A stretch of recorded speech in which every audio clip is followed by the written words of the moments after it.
From the public domain, by Arthur Conan Doyle. Adventure 3. A Case of Identity. "My dear fellow," said Sherlock Holmes, as we sat on either side of the fire in his lodgings at Baker Street, "life is infinitely stranger than anything which the mind of man could invent. We would not dare to conceive the things which are really mere commonplaces of existence. If we could fly out that window, hand in hand, hover over this great city, gently remove the roofs, and peep in at the queer things which are going on, the strange coincidences, the plannings, the cross-purposes, the wonderful chains of events working through the generations and leading to the most outre of results, it would make all fiction, with its conventionalities and foreseen conclusions, most stale and unprofitable." "And yet I am not convinced of it," I answered. "The cases which come to light in the papers are, as a rule, bald enough and vulgar enough. We have in our police reports realism pushed to its extreme limits, and yet the result is, it must be confessed, neither fascinating nor artistic." "A certain selection and discretion must be used in producing a realistic effect," remarked Holmes. "This is wanting in the police report, where more stress is laid, perhaps, upon the platitudes of the magistrate than upon the details, which, to an observer, contain the vital essence of the whole matter. Depend upon it, there is nothing so unnatural as the commonplace." I smiled and shook my head. "I can quite understand your thinking so," I said. "Of course, in your position of unofficial adviser and helper to everyone who is absolutely puzzled throughout the 3 continents, you are brought in contact with all that is strange and bizarre. But here," I picked up the morning paper from the ground, "let us put it to a practical test. Here is the first heading upon which I come. A husband's cruelty to his wife. There is half a column of print, but I know without reading it that all is perfectly familiar to me. There is, of course, the other woman, the drink, the push, the blow, the bruise, the sympathetic sister or landlady. The crudest of writers could invent nothing more crude." "Indeed, your example is an unfortunate one for your argument," said Holmes, taking the paper and glancing his eye down it. "This is the Dundas separation case, and, as it happens, I was engaged in clearing up some small points in connection with it. The husband was a teetotaler. There was no other woman, and the conduct complained of was that he had drifted into the habit of winding up every meal by taking out his false teeth and hurling them at his wife, which, you will allow, is not an action likely to occur to the imagination of the average storyteller. Take a pinch of snuff, Doctor, and acknowledge that I have scored over you in your example." He held out his snuff-box of old gold, with a great amethyst in the center of the lid. Its splendor was in such contrast to his homely ways and simple life that I could not help commenting upon it. "Ah," said he, "I forgot that I had not seen you for some weeks. It's a little souvenir from the King of Bohemia, in return for my assistance in the case of the Irene Adler papers." "And the ring?" I asked, glancing at the remarkable brilliant which sparkled upon his finger. "It was from the reigning family of Holland, though the matter in which I served them was of such delicacy that I cannot confide it even to you, who have been good enough to chronicle 1 or 2 of my little problems." "And have you any on hand just now?" I asked with interest. "Some 10 or 12, but none which present any feature of interest. They are important, you understand, without being interesting. Indeed, I have found that it is usually in unimportant matters that there is a field for the observation, and for the quick analysis of cause and effect which gives the charm to an investigation. The larger crimes are apt to be the simpler, for the bigger the crime, the more obvious, as a rule, is the motive. In these cases, save for one rather intricate matter which has been referred to me from Marseilles, there is nothing which presents any features of interest. It is possible, however, that I may have something better before very many minutes are over, for this is one of my clients, or I am much mistaken." He had risen from his chair, and was standing between the parted blinds gazing down into the dull, neutral-tinted London street. Looking over his shoulder, I saw that on the pavement opposite there stood a large woman with a heavy fur boa around her neck, and a large, curling red feather in a broad-brimmed hat, which was tilted in a coquettish Duchess of Devonshire fashion over her ear. From under this great panoply she peeped up in a nervous, hesitating fashion at our windows, while her body oscillated backward and forward, and her fingers fidgeted with her glove buttons. Suddenly, with a plunge, as if a swimmer who leaves the bank, she hurried across the road, and we heard a sharp clang of the bell. "I have seen those symptoms before," said Holmes, throwing his cigarette into the fire. "Oscillation upon the pavement always means an affaire de cœur. She would like advice, but is not sure that the matter is not too delicate for communication. And yet even here we may discriminate. When a woman has been seriously wronged by a man she no longer oscillates, and the usual symptom is a broken bell-wire. Here we may take it that there is a love matter, but that the maiden is not so much angry as perplexed or grieved. But here she comes in person to resolve our doubts." As he spoke, there was a tap at the door, and the boy in buttons entered to announce Miss Mary Sutherland, while the lady herself loomed behind his small black figure like a full-sailed merchantman behind a tiny pilot-boat. Sherlock Holmes welcomed her with the easy courtesy for which he was remarkable, and having closed the door and bowed her into an armchair, he looked her over in a minute and yet abstracted fashion which was peculiar to him. "Do you not find," he said, "that with your short sight it is a little trying to do so much typewriting?" I did at first," she answered, "but I now know where the letters are without looking." Then suddenly realizing the full purport of his words, she gave a violent start and looked up with fear and astonishment upon her broad, good-humoured face. "You've heard about me, Mr. Holmes?" she cried. "How else could you know all that?" "Never mind," said Holmes, laughing. It is my business to know things. Perhaps I have trained myself to see what others overlook. If not, why should you come consult me?"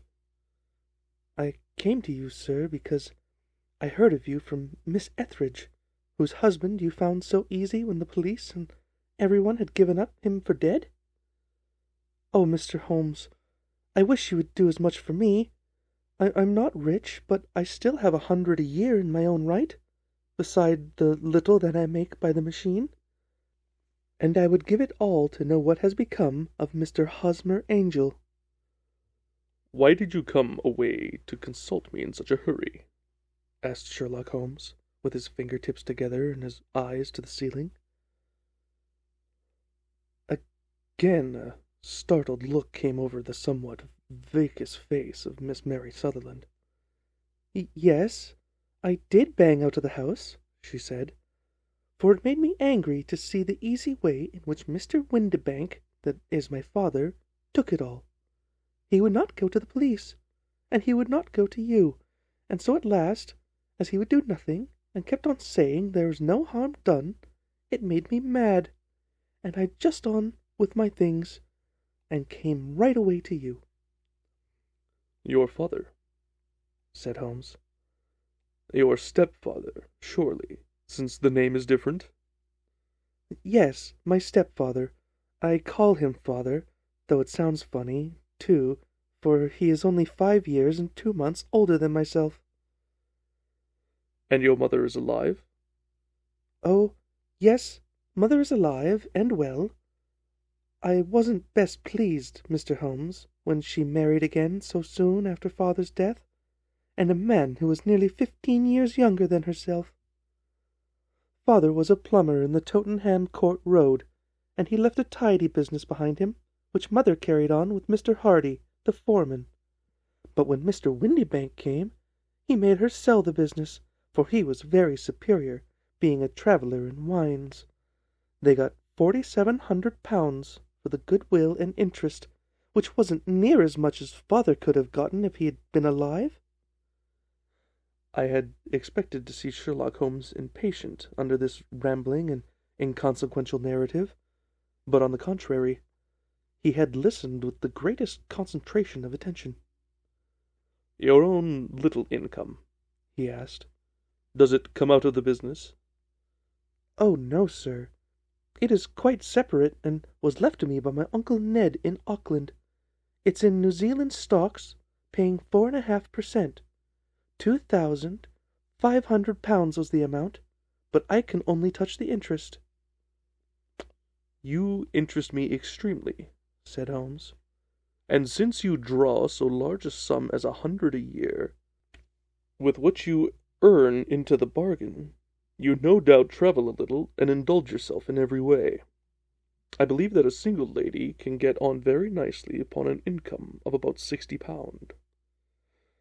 "I could do with much less than that, Mr. Holmes.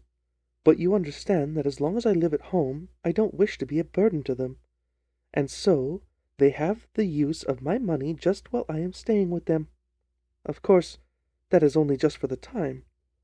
Mr. Windibank draws my interest every quarter and pays it over to mother, and I find that I can do pretty well with what I earn at typewriting. It brings me 2 pence a sheet, and I can often do from 50 to 20 sheets in a day." "You have made your position very clear to me," said Holmes.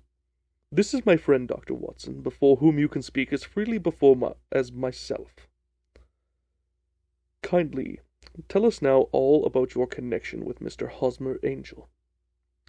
A flush stole over Miss Sutherland's face, and she picked nervously at the fringe of her jacket. "I met him first at the gasfitters' ball," she said. "They used to send father tickets when he was alive, and then afterward they remembered us and sent them to mother. Mr. Windibank did not wish us to go. He never did wish us to go anywhere. He would get quite mad if I wanted to do so much as join a Sunday school treat. But this time I was set on going, and I would go, for what right had he to prevent? He said the folk were not fit for us to know, when all father's friends were to be there. And he said that I had nothing fit to wear, when I had my purple plush that I had never so much as taken out of the drawer. At last, when nothing else would do, he went off to France upon the business of the firm. But we went, mother and I, with Mr. Hardy, who used to be our foreman, and it was there I met Mr. Hosmer Angel." "I suppose," said Holmes, "that when Mr. Windibank came back from France he was very annoyed at your having gone to the ball." "Oh, well, he was very good about it. He laughed, I remembered, and he shrugged his shoulders and said there was no use denying anything to a woman, for she would have her way." "I see. Then at the gasfitters' ball you met, as I understand, a gentleman called Mr. Hosmer Angel." "Yes, sir. I met him that night, and he called next day to ask if we had gotten home safe. And after that we met him. That is to say, Mr. Holmes, I met him twice for walks, but after that father came back again, and Mr. Hosmer Angel would not come to the house any more." "No?" "Well, you know father didn't like anything of the sort. He wouldn't have any visitors if he could help it, and he used to say that a woman should happy in her own family circle. But then, as I used to say to mother, a woman wants her own circle to begin with, and I had not gotten mine yet." "But how about Mr. Hosmer Angel? Did he make no attempt to see you?" "Well, father was going off to France again in a week, and Hosmer wrote and said it would be safer and better to not see each other until he had gone. I could write him in the meantime, and he used to write every day. I took the letters in the morning, so there was no need for father to know." "Were you engaged to the gentleman at this time?" "Oh, yes, Mr. Holmes. We were engaged after the first walk that we took.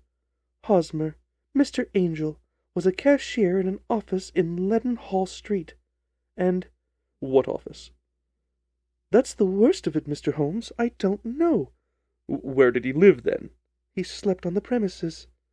"And you don't know his address?" No, except that it was Leadenhall Street. Where did you address your letters, then? To the Leadenhall Street post office, to be left till called for. He said that if they were sent to the office, he would be chaffed by all the other clerks about having letters from a lady. So I offered to typewrite them, like he did his. But he wouldn't have that, for he said that when I wrote them they seemed to come from me, but when they were typewritten, he always felt that a machine had come between us. That will just show you how fond he was of me, Mr. Holmes, and the little things he would think of. It was most suggestive, said Mr. Holmes. It has long been an axiom of mine that the little things are indefinitely the most important. Can you remember any other little things about Mr. Hosmer Angel? He was a very shy man, Mr. Holmes. He would rather walk with me in the evening than in the daylight, for he said that he hated to be conspicuous. Very retiring and gentlemanly he was. Even his voice was gentle. He had the quinsy and swollen glands when he was young, he told me, and it had left him with a weak throat, and a hesitating, whispering fashion of speech. He was always well dressed, very neat and plain, but his eyes were weak, just as mine are, and he wore tinted glasses against the glare. What happened when Mr. Windybank, your stepfather, returned to France? Mr. Hosmer Angel came to the house again and proposed that we should marry before father comes back. He was in dreadful earnest, and made me swear with my hands on the testament that whatever happened I would always be true to him. Mother said he was quite right to make me swear, and it was the first sign of his passion. Mother was all in his favour from the first, and was even fonder of him than I was. Then, when they talked of marrying within the week, I began to ask about father, but they both said never mind about father, but just to tell him afterwards, and mother said she would make it all right with him. I didn't quite like that, Mr. Holmes.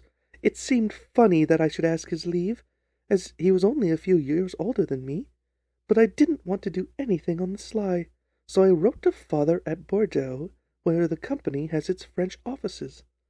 But the letter came back to me on the very morning of the wedding. It missed him, then?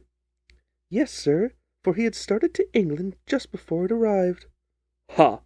That was unfortunate. Your wedding was arranged, then, for the Friday. Was it to be in the church? Yes, sir, but very quietly. It was to be at St. Saviour's, near King's Cross, and we were to have breakfast afterwards at the St. Pancras Hotel. Hosmer came for us in a hansom, but as there were two of us, he put us both into it, and stepped himself into a four-wheeler, which happened to be the only other cab in the street. We got to the church first, and when the four-wheeler drove up, we waited for him to step out, but he never did, and when the cabman got down from the box and looked, there was no one there. The cabman said he could not have imagined what become of him, for he had seen him get in with his own two eyes. That was last Friday, Mr. Holmes, and I have never seen or heard anything since then to throw any light upon what became of him. It seems to me that you have been very shamefully treated, said Holmes. Oh, no, sir. He was too good and kind to leave me so. Why, all the morning he was saying to me that whatever happened, I was to be true, and that even if something quite unforeseen occurred to separate us, I was always to remember that I was pledged to him, and that he would claim his pledge sooner or later. It seemed strange talk for a wedding morning, but what has happened since gives me a meaning to it. Most certainly it does. Your own opinion is, then, that some unforeseen catastrophe has occurred to him. Yes, sir. I believe that he foresaw some danger, or else he would not have talked so, and then I think what he foresaw happened. But you have no notion as to what it could have been? None. One more question. How did your mother take the matter? She was angry, and said I was never to speak of the matter again. And your father? Did you tell him? Yes, and he seemed to think, with me, that something had happened, and that I should hear of Hosmer again. As he said, What interest could anyone have in bringing me to the doors of the church and then leaving me? Now, if he had borrowed my money, or if he had married me and got my money settled on him, there might be some reason. But Hosmer was very independent about money, and never would look at a shilling of mine. And yet, what could have happened? And why could he not write? Oh, it drives me half mad to think of it, and I can't sleep a wink at night." She pulled the little handkerchief out of her muff, and began to sob heavily into it. "I shall glance into the case for you," said Holmes, rising, "and I have no doubt that we shall reach some definite results. Let the weight of the matter rest upon me now, and do not let your mind dwell upon it further. Above all, try to let Mr. Hosmer Angel vanish from your memory as he is done from your life." "Then you don't think I'll see him again?" "I fear not." "Then what has happened to him?" "You will leave that question in my hands. I should like an accurate description of him and any letters of his which you can spare." "I advertised him in last Sunday's Chronicle," she said. "Here is the slip, and here are 4 letters from him." "Thank you. And your address?" "Number 31, Lion Place, Camberwell." "Mr. Angel's address you never had, I understand. Where is your father's place of business?" "He travels for Westhouse and Marbank, the great claret importers of Fenchurch Street." "Thank you. You have made your statement very clearly. You will leave the papers here, and remember the advice which I have given you. Let the whole incident be a sealed book, and do not allow it to affect your life." "You are very kind, Mr. Holmes, but I cannot do that. I shall be true to Hosmer. He shall find me ready when he comes back." For all the preposterous hat and vacant face, there was something noble in the simple faith that our visitor which compelled our respect. She laid her little bundle of papers upon the table and went her way, with a promise to come again whatever she might be summoned. Sherlock Holmes sat silent for a few minutes with his fingertips still pressed together, his legs stretched out in front of him, and his gaze directed upward to the ceiling. Then he took down from the rack an old and oily clay pipe, which was to him as a counsellor, and having lit it, he leaned back in his chair, with the thick blue cloud wreaths spinning up from him, and the look of infinite languor on his face. "Quite an interesting study, that maiden," he observed. "I found her more interesting than her little problem, which, by the way, is rather a trite one.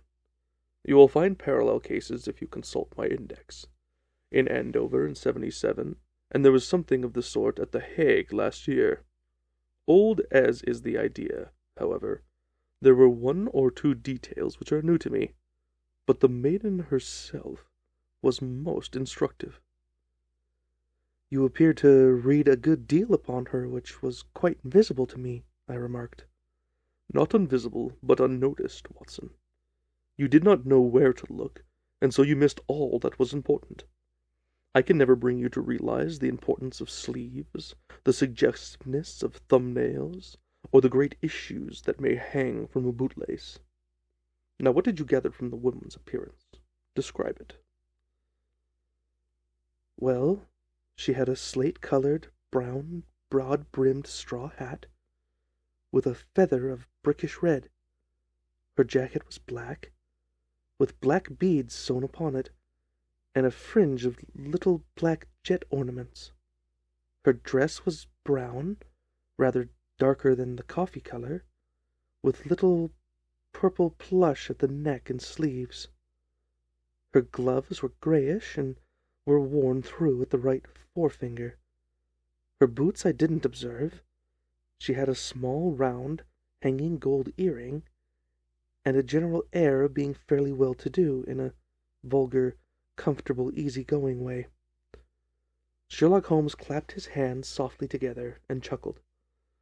"'Pon my word, Watson, you are coming along wonderfully. You really have done very well indeed.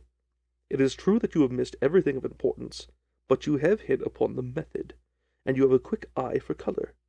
Never trust to general impressions, my boy, but concentrate yourself upon details. My first glance is always at a woman's sleeve. In a man it is perhaps better to first take at the knee of his trousers. As you observe, this woman had plush upon her sleeves, which is most useful material for showing traces. The double line a little above the wrist, where the typewriter presses against the table, was beautifully defined. The sewing machine of the hand type leaves a similar mark, but only on the left arm, and on the side of it farthest from the thumb, instead of being right across the broadest part as this was.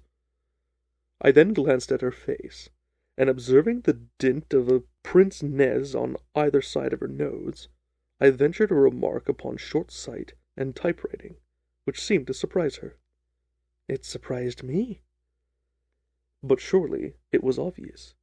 I was then much surprised and interested on glancing down to observe that, though the boots which she was wearing were not unlike each other, they were really odd ones, the one having a slightly decorated toe-cap, and the other a plain one. One was buttoned only in the last 2 lower buttons out of the 5, and the other at the 3rd, 1st, and 5th.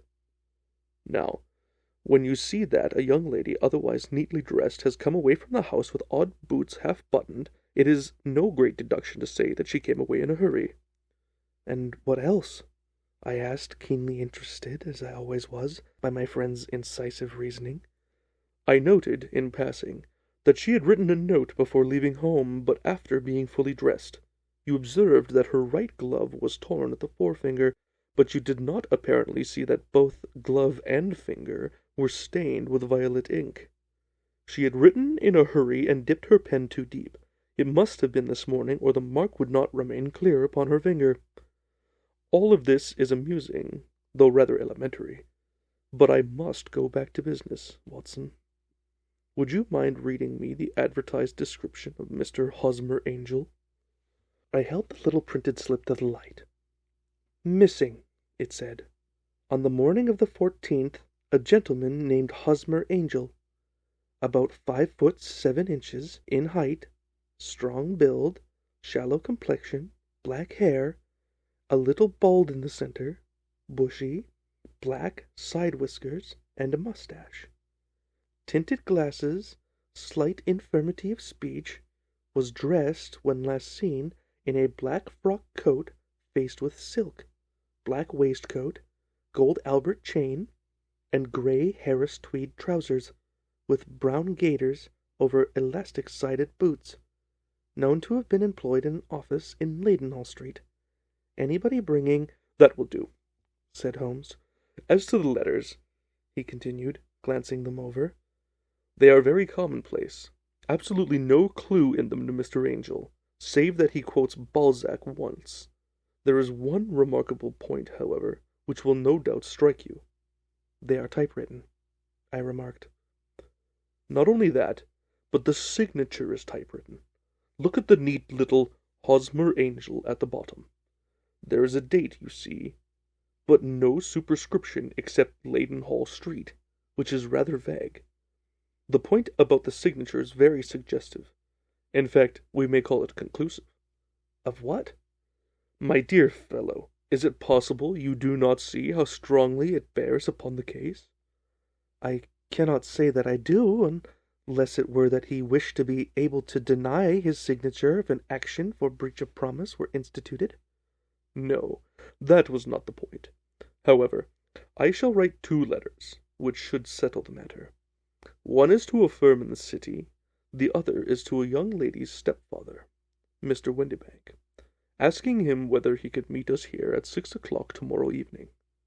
It is just as well that we should do business with the male relatives. And now, Doctor, we can do nothing until the answers to those letters come, so we may put our little problem upon the shelf for the interim." I had so many reasons to believe in my friend's subtle powers of reasoning and extraordinary energy in action that I felt he must have some solid grounds for the assured and easy demeanour with which he treated the singular mystery which he had been called upon to fathom. Once only had I known him to fail, in the case of the King of Bohemia, and of the Irene Adler photos. But when I looked back to the weird business of the sign of 4, and the extraordinary circumstances connected with the study in scarlet, I felt it would be a strange tangle indeed if he could not unravel.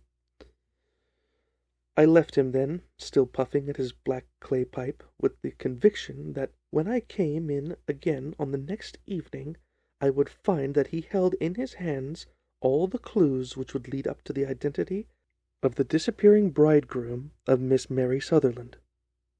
A professional case of great gravity was engaging my own attention at the time, and the whole next day I was busy at the bedside of the sufferer. It was not until close upon 6 o'clock that I found myself free and was able to spring into a hansom and drive to Baker Street, half afraid that I might be too late to assist at the denouement of the little mystery. I found Sherlock Holmes alone, however, half asleep, with his long, thin form curled up in the recesses of his armchair. A formidable array of bottles and test tubes, with the pungent, cleanly smell of hydrochloric acid, told me that he had spent his day in the chemical work which was so dear to him. "Well, have you solved it?" I asked as I entered. "Yes. It was the bisulfate of Bayrarta." No, the mystery!" I cried. "Oh, that! I thought of the salt that I had been working upon. There was never any mystery in the matter, though, as I said yesterday. Some of the details are of interest. The only drawback is that there is no law, I fear, that can touch the scoundrel." "Who was he, then? And what was his object in deserting Miss Sutherland?" The question was hardly out of my mouth, and Holmes had not yet opened his lips to reply, when we heard a heavy footfall in the passage, and the tap at the door. "This is the girl-friend's stepfather, Mr. James Windibanks," said Holmes. "He has written to me to say that he would come here at 6. Come in." The man who entered was a sturdy, middle-sized fellow, some 30 years of age, clean-shaven and shallow-skinned, with a bland, insinuating manner, and a pair of wonderfully sharp and penetrating grey eyes. He shot a questioning glance to each of us, placed his shiny top hat upon the sideboard, with a slight bow, sidled down into the nearest chair. "Good evening, Mr. James Windibank," said Holmes. "I think that the typewritten letters from you, in which you made an appointment with me for 6 o'clock?" "Yes, sir. I am afraid that I'm a little late, but I am not quite my own master, you know. I'm sorry that Miss Sutherland has troubled you about this little matter, for I think it is far better not to wash linen of the sort in public. It was quite against my wishes that she came, but she is a very excitable, impulsive girl, as you may have noticed, and she is not easily controlled when she has made up her mind on a point. Of course, I did not mind you so much, as you are not connected with the official police, but it is not pleasant to have a family misfortune like this noised abroad. Besides, it is a useless expense, for how could you possibly find this Ozma Angel?" "On the contrary," said Holmes quietly, "I have every reason to believe that I will succeed in discovering Mr. Hosmer Angel."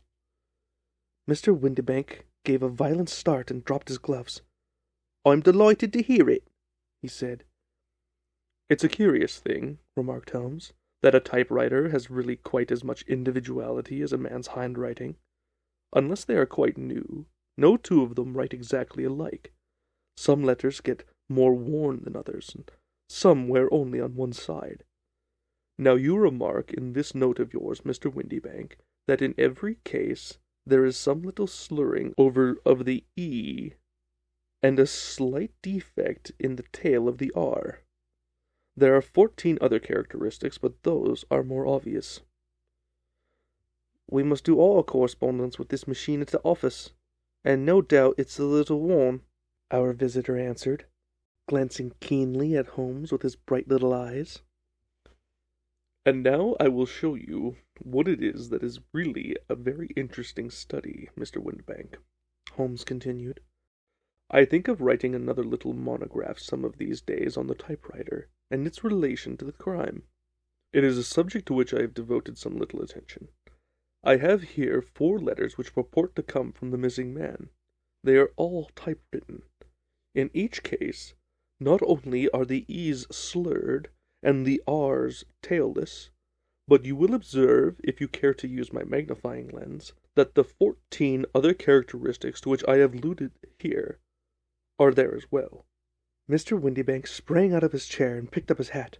"I cannot waste time of this sort of fantastic talk, Mr. Holmes," he said. "If you catch the man, then catch him, and you let me know when you've done it." "Certainly," said Holmes, stepping over to him and turning the key in the door. "I'll let you know, then, that I have caught him." "What? Where?" shouted Mr. Windibank, turning white at his lips, and glancing about himself like a rat in a trap. "Oh, it won't do. Really it won't," said Holmes suavely. "There is no possible getting out of it, Mr. Windibank. It is quite too transparent, and it was a very bad compliment when you said that it was impossible for me to solve so simple a question. That's right. Sit down and let us talk it over." Our visitor collapsed into a chair with a ghastly face and a glitter of moisture on his brow. "It's not actionable," he stammered. "I'm very much afraid that it is not. But between ourselves, Windibank, it was as cruel and selfish and heartless as a trick in a petty way as ever has come before me. Now let me just run over the course of events, and you will contradict me if I was wrong." The man sat huddled up in his chair with his head sunk upon his breast, like one who is utterly crushed. Holmes struck his feet up on the corner of the mantelpiece, and leaning back with his hands in his pockets, began talking, rather to himself, as it seemed, than to us. "The man married a woman very much older than herself for money," said he, "and he enjoyed the use of the money of the daughter as long as she lived with them. It was a considerable sum for people in their position, and the loss of it would have made a serious difference. It was worth an effort to preserve it. The daughter was of a good, amiable disposition, but affectionate and warm-hearted in her ways, so that it was evident that with her fair personal advantages and her little income, she would not be allowed to remain single long. Now her marriage would mean, of course, the loss of 100 a year. So what does her stepfather do to prevent it? He takes the obvious course of keeping her at home, and forbidding her to seek the company of people of her own age. But soon he found that that would not answer forever. She became restive, insisted upon her rights, and finally announced her positive intention of going to a certain ball. What does her clever stepfather do then? He conceives an idea more creditable to his head than to his heart. With the connivance and assistance of his wife, he disguised himself, covered those keen eyes with tinted glasses, masked the face with a mustache and a pair of bushy whiskers, sunk that clear voice into an insinuating whisper, and doubly secure on account of the girl's short sight. He appeared as Mr. Hosmer Angel, and keeps off other lovers by making love himself." "Oh, it was only a joke at first," groaned our visitor. "We never thought that she would have been so carried away." "Very likely not. However that may be, the young lady was very decidedly carried away, and having quite made up her mind that her stepfather was in France, the suspicion of treachery never for an instant entered her mind. She was flattered by the gentleman's attention, and the effect was increased by the loudly expressed admiration of her mother. Then Mr. Angel began to call, for it was obvious that the matter should be pushed as far as it would go if a real effect were to be produced. There were meetings and an engagement, which would finally secure the girl's affections from turning towards anyone else. But the deception could not be kept up forever. These pretended journeys to France were rather cumbrous. The thing to do was clearly to bring the business to an end in such a dramatic manner that it would leave a permanent impression upon the young lady's mind, and prevent her from looking upon any other suitor for some time to come. Hence those vows of fidelity exacted upon a testament, and hence the illusions of a possibility of something happening on the very morning of the wedding. James Windybank wished Mary Sutherland to be so bound to Hosmer Angel, and so uncertain as to his fate, that for 10 years to come, at any rate, she would not listen to another man. As far as the church door he brought her, and then, as he could not go any farther, he conveniently vanished by the old trick of stepping in at one door of a four-wheeler and out at the other. I think that was the chain of events, Mr. Windybank." Our visitor had recovered something of his assurance while Holmes had been talking, and he rose from his chair now with a cold sneer upon his pale face.